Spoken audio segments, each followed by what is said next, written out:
You're this very accomplished journalist, amazing life, and then you joined the military. Why and when?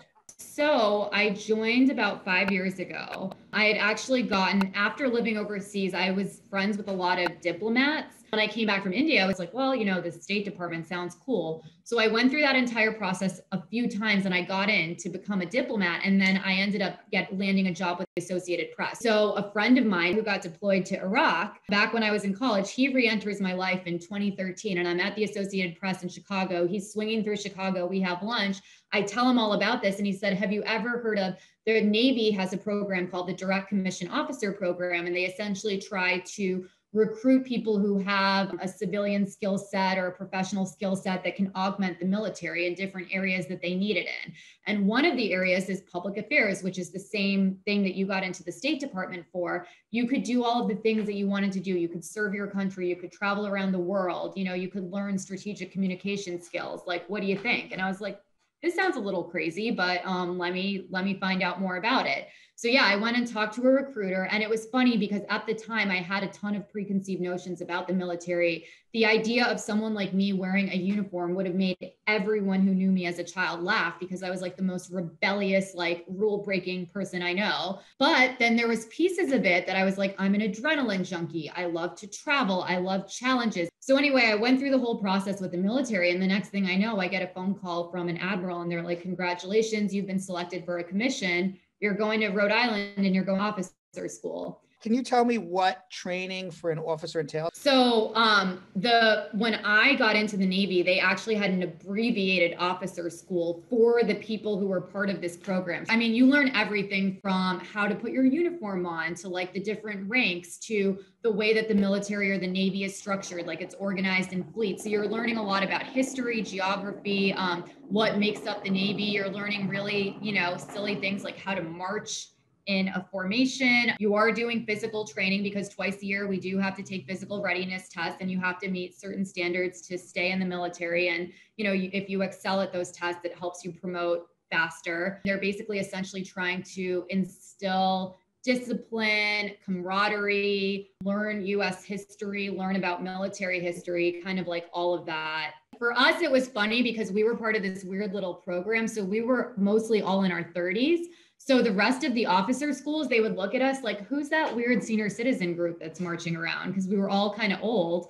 And we were definitely a lot worse at like following directions because we had been adults on our own for so long that we weren't used to having to ask people like, oh, we need to go to the bathroom now. Or like, oh my gosh, we only have 6.5 minutes to eat because that is what they have allowed us to do. And you have to eat in a certain way. You're not allowed to talk to the people sitting around you. As a female, as a person of color, have you learned anything about the diversity in the military? Yeah, it's definitely very male dominated. One of the things I've liked the most is, we're not really supposed to like wander around in the world in our uniforms, but we are, sometimes you can stop at a gas station on your way home and you're wearing your uniform. And I've seen a lot of little girls, they're like, oh, mom, it's a girl, so little kids are always a little astounded to see a female in uniform. So I like that. There's a lot of times that I'm the only female in a room or in a group. I think one of the things that helped me a lot is that I joined at an older age. So I already had a lot of confidence from my civilian career that I was able to bring into the military. I think hardest things to adjust to was it is very heavily focused on rank. So coming in your early 30s when you've already achieved a lot of things in your civilian career, and all of a sudden you're an ensign, which is the lowest ranking officer.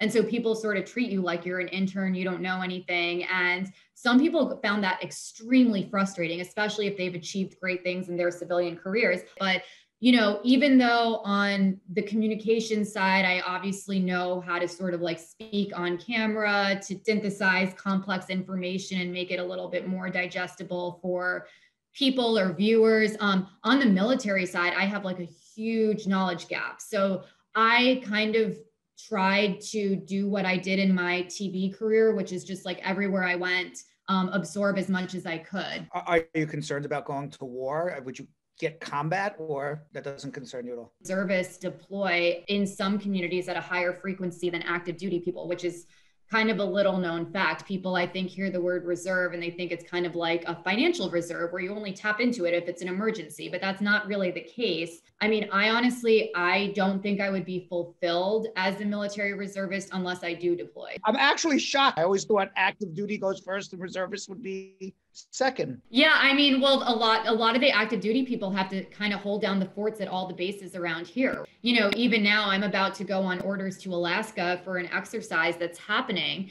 And we oftentimes get sent on these exercises, which are basically a joint exercise. So it's between the Air Force, the Army, the Marine Corps, and the Navy. But I went to one in Thailand that lasted a month, and that was between not only all the different branches of the American military, but all of our Asian allies. So we had the Thai Marines there, the Indian Army, the Indonesian Air Force, like everybody was in Thailand for this exercise. And so a lot of the active duty folks actually get sort of irritated at reservists because they just like drop us into all these cool, crazy exercises. For us, it would mostly be a camera, not a gun, because, you know, we work with people who are documenting things, taking pictures, taking videos. They're the ones who are pumping out press releases to the media, whether that be foreign media or American media who's stationed over in all these different places where we're doing that. So we're sort of the communicators who are explaining to people like, here's what we're doing here, or if there are any questions or the media wants to come and see something, or like, why are you guys here? I mean, we need to be transparent. That's what a democracy is all about. And so that's why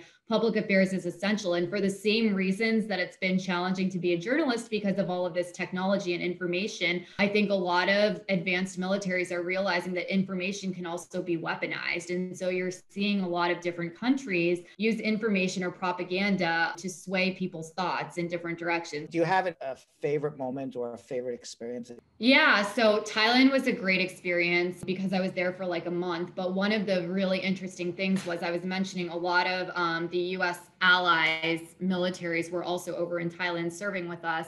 And there were these guys from the Indian Army who kept staring at me. And I was like, they're probably staring at me because they think that I'm Indian and they're trying to read my uniform and my name. So eventually they sort of, you know, came up to me, and I think they were enlisted and I'm an officer. So, you know, they were like kind of saluting me. It's a little weird to salute people from other people's militaries, but, you know, they were being very respectful. And it was just like one of those moments where, you know, there are females in the Indian military, but definitely not at the same rates that they are here in the United States. And it was one of those many moments where I'm just like, my life would have been so different had I not been born here. And they were so astounded to see an Indian woman in an American uniform. And we all took a picture together, and I like sent it to my grandfather, and he was just like so proud. You know, and it was just one of those surreal, mind-blowing moments where you're just like, how did I end up here? Me and that guy, I mean, we could have been long-lost cousins for all we knew, but we're standing here in Thailand. We're wearing two different uniforms, but we look very similar.